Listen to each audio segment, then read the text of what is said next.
My why is because I believe every single person deserves to be heard. That every single person has greatness within them. Hello, and welcome back to another episode of Master Your Life. I'm Kate McKay, your host, and really excited about introducing my guest for the day, Wendy Harris. Welcome, Wendy. Thank you so much, Kate. I'm thrilled to be here. I'm so glad to see you. And she's got a pretty gold mic, which is so pretty. I'm a little bit distracted by it, to be honest. Just a little bit about Wendy. We're going to get into it. We've already had a couple of let's talk about that moments prior to we hit the record button. But Wendy is a seasoned executive and influential figure in the global technology industry space. She started her career at Goldman Sachs, where she spent over a decade as a trader in London and Chicago before making the move to the tech industry. And since then, Wendy has held international leadership roles of a number of fast-growing tech firms, including Dropbox, CarGurus, and Gong. Her track record of success was recognized by Fortune magazine and by Demandbase when they named her one of the 100 most powerful women in sales. Holy camole, Wendy. That's quite a little resume. Thank you. Yeah. Isn't it funny to hear it? You're like, yeah, okay, whatever. That's about yesterday. But part of, I think, being a woman and having that level of success, required that you had a lot of sacrifice, guaranteed, both in relationships around you, decisions that you had to make on the path to say, I am here for more than this, than what you had in your current environment. And I would love to hear about a pivotal point in your life when you realized that you were just a little bit different than the people around you. Well, I think with the sacrifice bit, nothing comes to you. You have to work for it. So I've always had a really strong work ethic. And I think starting my career at Goldman Sachs was a moment where they train you, you work 12-hour days and you start work at 6 a.m. and you're not successful and you don't last there unless you're willing to hustle. And so I think with sacrifice, I always saw it as, and I'll be honest, I sacrificed too much as well. I sacrificed my health. I sacrificed my days off. I sacrificed my holidays. I sacrificed my,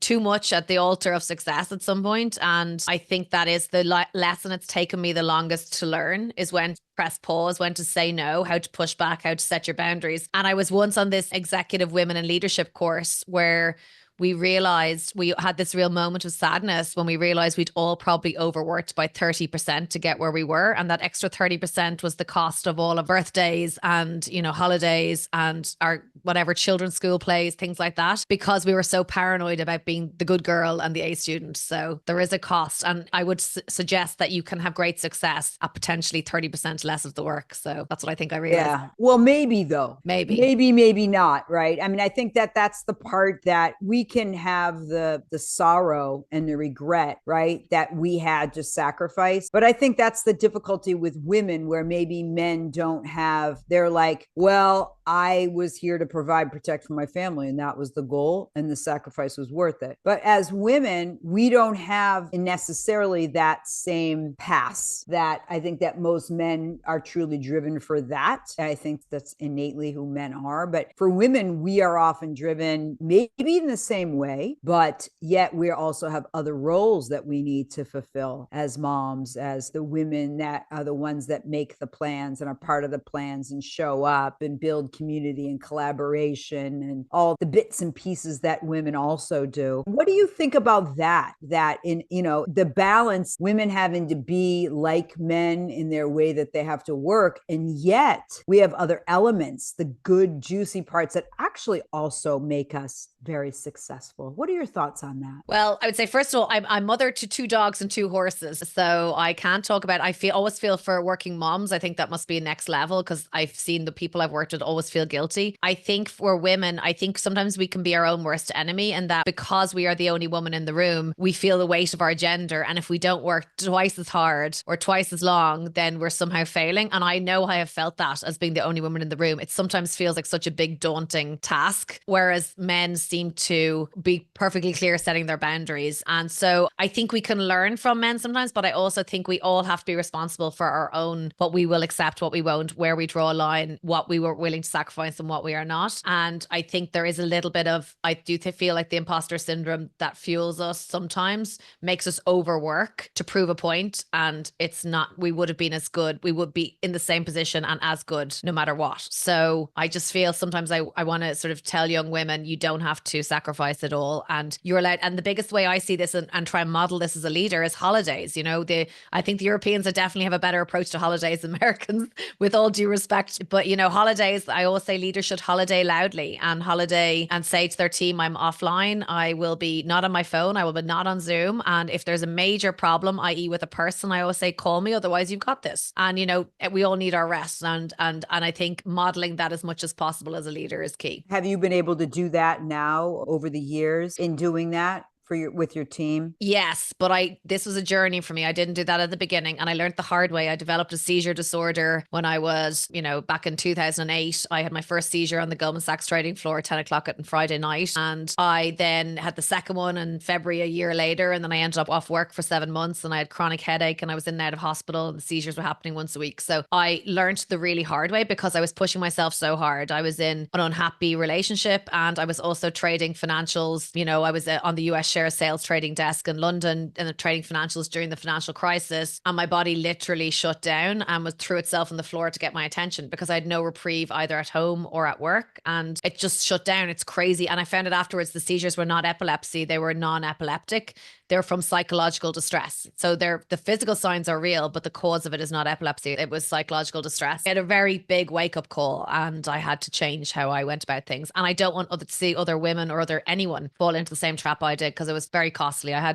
I haven't had a seizure now, I'm happy to say, since June a year ago. But before that, I was having them pretty much once every 3 months. So holy crap. So sometimes stress will just take you and throw you and whack you on the floor. Holy crap. That's so intense. So how did that change you? Because that's a real wake up call, especially because you're like, oh, it must be epilepsy. I can relate it to some physical ailment, right? But when you hear that the stress was so acute, and viewers and listeners, like, imagine, right, that you're just doing your job and you're committed to your job and you have that hyper focus and you're good at what you do, and you experience something that dramatic. How did you wrap yourself around that experience and be able to persevere, Wendy? It was really, it's funny that your body intervened. My body saved me. Those seizures saved my life in a way because I was so unhappy, and I had such a cycle of shame, but I didn't know how I'd gotten myself into this position and why I couldn't get out. I was this really high profile trader at Goldman Sachs, female trader at Goldman Sachs. And, you know, my salary was being paid into my partner's bank account because I was so broken, because I was in a relationship that was coercive control, which I didn't know what that term meant. Now I do. And it's now illegal, thankfully. But I just, you know, I was young and I ended up in a situation that I didn't know how to get out of it. So the seizures were physical signs of psychological distress. And I found my way back through the love of my friends and just digging deep and taking one day as it came. And when I got back to work, I remembered who I was, and I found myself again. But it was a series. It's been a number of years getting I always say I had really wide wings until I met this person, and then my wings took a chainsaw to them, you know, and so they were bloodied and broken, and I had to find my way back. So it was hard, but I made it. So yes, you were here to talk about it. Well, I think that you said something very interesting, and I think that in our darkest times, we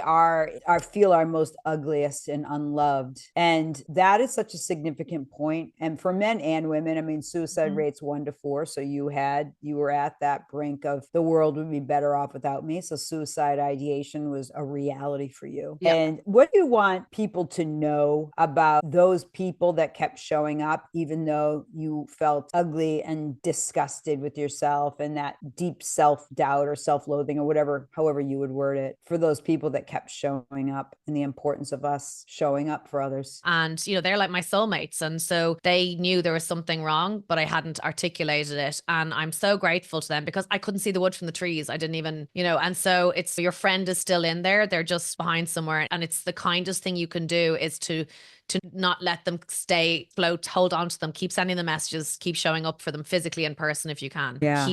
Keep inviting them out, and don't let them go just because they seem to have gone somewhere else, because and also I would also say this is very important for anyone who has unfortunately been on the other side of this.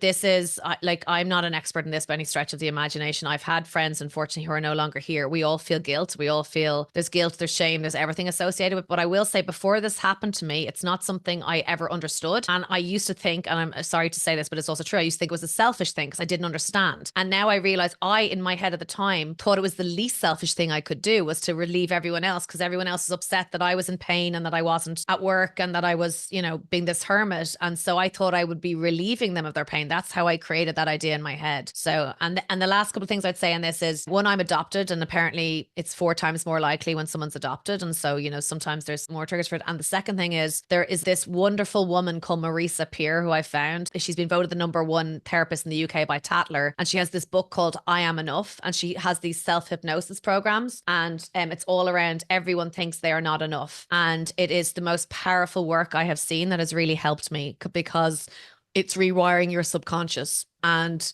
we all have that feeling of not being enough at some point, whether we lose our jobs, whether we lose a relationship, whether we get rejected. And it is possible to pull yourself back from the brink and to go on to thrive. So, and I don't think anyone ever wants to die. I think they just want the pain to stop. Right. And to feel. And then there's, because my son took his own life in 2017, boo. So, it's just so interesting. Like, God is so wild, but you said it so clearly, which is something that I always knew, Wendy, which is that my son wasn't being selfish. And for me to blame myself is ridiculous, that he made a choice. He had free will. I was a great mom, and we loved each other. And so life is messy. And it is. He felt in some ways that, well, because he spiritually bypassed in a lot of ways, because he was like meditating 8, 9, 10 hours a day. Right. So for me, I missed that red flag, that I'm like, oh, he's just going to be a priest. Right. And little did I know that he was disassociated from all feeling. Right. So he didn't have the sad or whatever it was. It was like he disassociated from emotion, which is common. Right. Which is you making that decision on suicide ideation because you're like, I don't matter. Like, my family's going to be fine. Like, I'm just here passing through, baby, and that was sort of like his vibe, because I was with him. Right. So to think that I would ever say, when people ever said, oh my God, it's so selfish, I'm like, you don't have a freaking clue. That's your ego talking, because you're so attached to you and your life, and that you can't even understand that people are either disassociated or in such acute pain that they think they're doing the world a favor, Wendy. Exactly. And I honestly did believe I was doing the world a favor. I honestly came to that conclusion, but I'm so sorry that happened to you. Were you at the time, how long did it take you to realize, did you know that straight away because you'd done so much work and you understood how life works, or it took you many years after to be able to come to understand it in that light? Right away, dude, because like the bottom line is, Wendy, I knew that it wasn't an accident that child chose me to birth through me, so that I would perhaps look the other way when he would make his decision, because we loved each other. But we had a quiet relationship, and he was mystical right from the get-go, right? He was so mystical and just wild. But I think that it was so intense and traumatic for my family of origin and for everyone around me, because my brother was murdered at the same age my son took his life. And my mom was 54. And then I was 54, and we both lost our sons. I was my mom's favorite. And so for me to lose, and Will was kind of like the favorite. So for my mom to have to face that when she was in denial about my brother and my whole family, it blew up a shame bomb in my family. Yeah. So I was like, I am not that. I will not do it like she did. I am heal this karmically, and I will not roll in a ball and hide, because that honestly would be disrespectful to the life and the light that was my son, you see? So I knew what I wasn't going to do. And I think that's why I was interested in your perspective, honestly, Wendy, because you made a lot of decisions. And my guess is that you knew it wasn't going to be that. You were going to choose something else based on your environment of like, you knew you were adopted and you were going to have something to prove clearly, right? Because like, I'm good enough or whatever that is, right? Yeah. But you had to make decisions upon decisions upon decisions, moving in courageously into the future of not having a clue what it looked like, because you were brandishing paths. You were creating ways in a field in your psychology and in your environment that was belied who you were. And I'm just really curious about what, from a positive, could be from the negative psychology, which you touched on that already, but what would you share with people around where you went from a mindset perspective on your success journey that drove you to continue even now at the success that you are? And I honor you for this, honestly. And I'm so grateful that you're sharing this information. No, thank you for that. So I feel like I've done a lot of work on this, and I've done a lot of work on, I really believe we're all put here for a reason. And I've done a lot of work on what that reason is and finding your life purpose. Marisa Peer was part of that. I also love Lewis Howes' book, The School of Greatness, the Greatness Mindset rather, and Lewis Howes' podcast, The Greatness Mindset. And I have this thing that if you're going to be here, be the biggest, brightest, best, shiniest, most impactful version of yourself. And so I think the journey that I've been on was always like, as a leader, was trying to help people fulfill their full potential and bring out their best selves and fulfill their dreams. I hate seeing unfulfilled potential, which sounds so whatever, but I'm just like, so good. I see something in people and they can't see it in themselves. And I'm like, you are so much in you. And I want to give them the confidence and push them. I always say, choose a leader pushes you on stage that doesn't keep you in the wings. And I want to be the leader that pushes people on stage and cheers for them the loudest. And is that like, you've got this. I'm so proud of you. I think weak leaders see other people's light shining as dimming their own. And that's entirely the opposite of leadership in my mind. It's like, I want them to go fly. And so even when people come and resign to you and you're devastated because they're your best people, well, isn't it wonderful? They're going on and they're going to bring that light into other people's lives and they're going to go and fly. It's not my journey, it's theirs. So I'm just happy to be part of it. And I still such good friends with so many people who I've had the privilege of leading. And I do see leadership as a real privilege. And maybe, I don't know, I've often wondered if something like, I don't have kids, I never wanted kids, but I feel like I always joke, my old boss, I don't have kids, but I've got 100 of them, It's like, so 100%. Dozens and dozens and dozens. Yeah. Well, I love that. It's just your desire to help people see their unfulfilled potential. So let me ask you, is statistically, it's like 90% of people are like coasting in life. There's really, it's like in a positive way, it's 10% of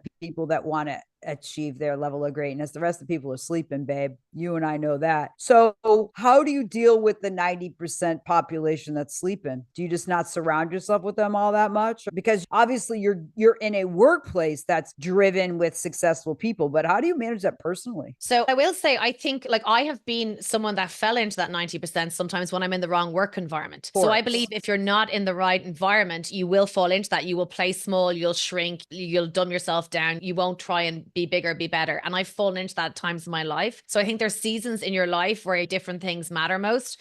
But I think with any leaders, as a leader, whatever I see with people, I always like try and help them see what they never saw, that there's the next level, that you can do this and you can go here and you can have whatever. And the people that don't want that and don't want to see that, then they fall by the wayside, because I won't lower my bar for excellence. For me, the reason why I'm kind of drilling this a little bit, because this is my lesson. That's the best thing about having a podcast, is that I believe that's where, because I'm one of 9 children and I've always been like, everyone deserves to be together and we all can do this together, but it's actual BS. And it's kept me in a hindering position of always like drag or be dragged kind of situation, right? But how did you develop that level of discernment about being able to cut people off or let people be? I'm going to say it that way, in that greatness path. Because I think it's the kindest thing. If I set the standard and ask people to rise and bring out their full potential and give them the support and show them the love, and they rise, wonderful. If they don't, or if they don't care enough, or they don't work hard enough, then it's the wrong environment. They haven't found their passion. And so I really believe that I have loved my work on 80% plus of the years and the days I've worked.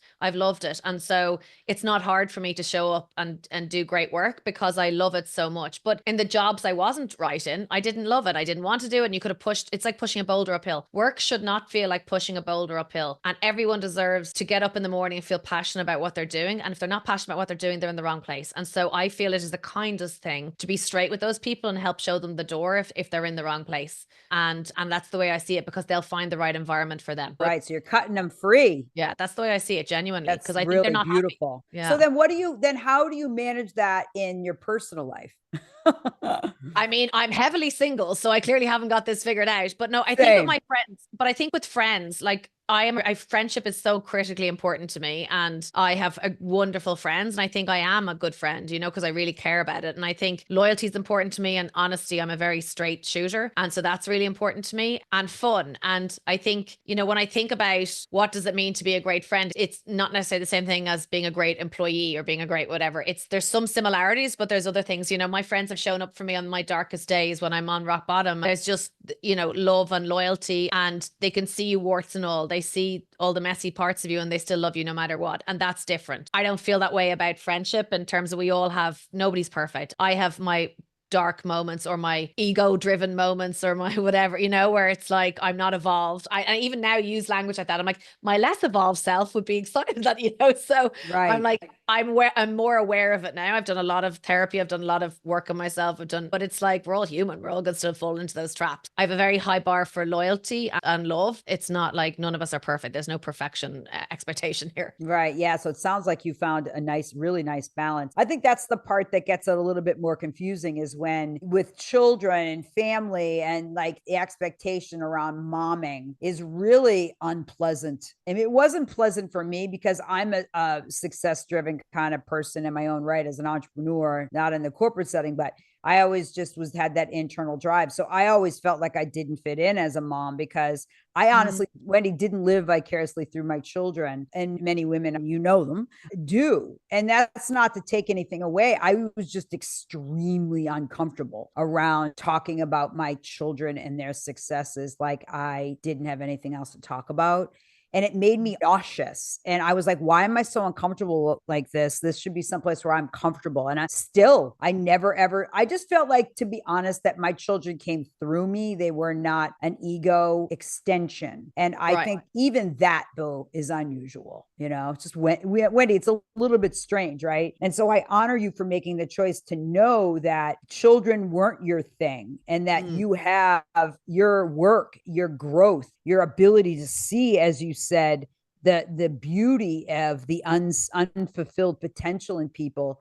And that's just, it's actually pretty gorgeous. So, and that wasn't an easy run. No, but I also admire you for sharing that as well, because, one of my favorite phrases in life, or one of my core beliefs, is run your own race. I have always been the black sheep of everything, and I'm okay with that. I'm like the black sheep. I'm good with that. I never wanted to be the most important thing for me. My North Star has never been fitting in. I always want to stand out. So I'm happy that's why my color is neon pink. I'm usually pretty loud, and most people think I'm crazy, but I'm okay with that, because I have this phrase, I never want to beige myself down to make other people feel better, feel more comfortable. I don't think anyone should have to be beige. And I think that sometimes the risk with the corporate world is you are expected to be beige, and you're expected to, leave your full color human self at the front door. And I'm like, I'm not willing to, I am my full color human. And this is why my symbol is a flamingo, because flamingos are, vivacious, fun, neon pink. And I admire you as well for admitting that, because some people would judge that. And it's like, well, you run your own race, right? It's like, we're all we're all on our own paths, and the other people's voices and destiny, other people's life choices. You do you, I'm doing me. So, and that's not typical for women to be like that. You and I know this, and we can have an honest conversation around this, because Wendy, we know what it's like, and you being in the corporate setting, that women are cliquey. I don't know if this is true or not, but sometimes the glass ceiling isn't men, it's other women. Oh, I agree entirely. Yeah. Oh, tell me more. I mean, the hardest boss I have been female, and it's threatening, and queen bee syndrome is real, and queen bee syndrome needs to be called out. And so it is the queen bee syndrome, where women keep other women's light under a bushel because they fear it'll dim theirs. If that's not the sort of leader you need, and if anyone finds himself under that leader, get out from under them as quickly as possible, because they will hold you back in your career. You'll never get paid as much. You'll never accelerate your career as much. And it is a shameful thing, honestly. And I actually used to do this with my team. I used to address it. I said, this is a real phenomenon. And if you think I'm being harder on you than the men, I need you to tell me. So I used to like say that directly, because sometimes we can do it subconsciously, or there's something. And so I think the more we talk about it and draw attention to it, hopefully the less it will get noticed more. And I've also had wonderful women who've pulled me up and championed me, and men in that situation. But this queen bee thing is a real problem. And I think people confuse senior women with women that are good for women. That's not the same thing. It isn't at all. Mic drop, Wendy Harris. And Wendy, this is like, it's so good because mic drop, because this is true everywhere. This isn't just true in corporate. This is true in your cliquey suburban neighborhood. This is true. And I'm, like I mentioned, I have 9 kids. I'm not one of 9, and I have 5 brothers. And so I've always felt more comfortable working out in all men's gym, because like men will like look at your butt and then they leave you alone, where women are going to look at your butt. They're going to be like, her butt's bigger, her butt's small.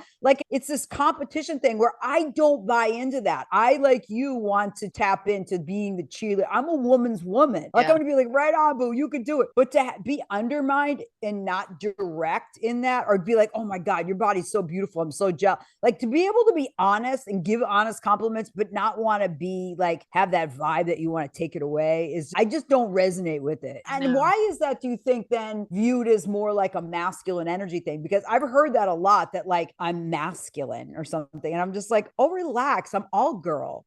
But it's because you're playing, again, it's the black sheep thing, right? We're not used to the female stereotype is more submissive, more whatever. And it's, you know, as a strong female entrepreneur, me as a corporate leader, it's been, we are the outliers. And so therefore people think you have to be more male, whatever. And it's like, no, I'm just me. I'm just Wendy, you know, I'm just Kate. It's like, that's not, you don't need to assign that to me. Yeah, so women can also be straight and direct and confident and assertive, and that doesn't make us a man. Not at all. We can still own it.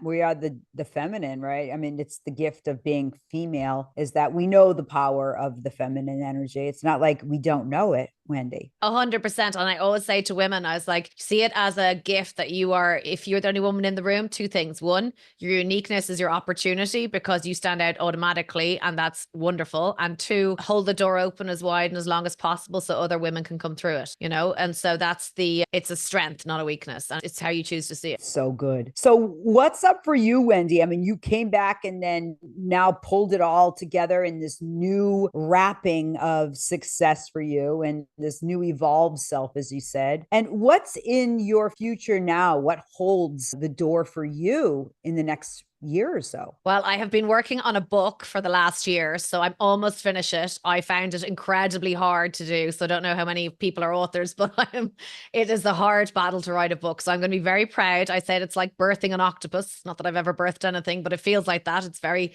trying to gather my thoughts. So I'm excited to launch the book next year, and it's talking about how to go from undervalued to unstoppable in the workplace, and all about how people can maximize their value and demand their worth. And it's something I'm so passionate about. And then I am also hoping to launch my own podcast actually early next year, hence the gold mic. And I'm doing some leadership training and executive coaching, specifically for sort of senior revenue leaders. So yeah, so it's been great. I've new journey, new challenges, but I'm excited for 2025. Yes, I love it. I've never heard birthing an octopus. That's a good one. Well, I got you. I'm working on my 5th book, so I'll help you out any way you need it, and promoting it and supporting you on that journey. Absolutely wide open for you, Wendy, and here for you to support you on that journey. I get it for sure. Thank you, Kate. Birthing a book. It's a lot. Yeah. And so we will share your contact information in the show notes, but where can people find you, Wendy? Yeah. So my website is thewendyharris.com, and my LinkedIn is Wendy Harris IRL. So I'd be delighted if you follow me or have a look at my website. I have a training on 5 ways to accelerate your career as well. So if that's useful for anyone. So thank you. Dang, of course it is. Oh, look at her playing humble. Of course it is. I mean, it's a great training, but I don't know what you think. Yeah, come on now. I can't wait, actually. So, Wendy, it's so great to meet a sister on the journey of success with transparency, honesty, beauty, power, and all the grace that you come into the world. I appreciate you sharing your heart, your vulnerability, and your stories on our podcast today. It's been my absolute pleasure. And also thank you as well for being so raw and vulnerable. I think that was a pretty special moment. So thank you, Kate. Really appreciate it. Thank you. And thank you for all the viewers and listeners on Master Your Life. If you liked this video, podcast, audio, in whatever way you are listening, please give it a thumbs up and subscribe, and also share it. Make sure to follow Wendy. And remember, we are here to ignite our unfulfilled potential, both in ourselves and others. So kick that door wide open for yourself and for others. It's why we're here. It's our responsibility. And that's the way we all lead in to our greatness. Have a beautiful day, everyone. And thanks again for tuning in.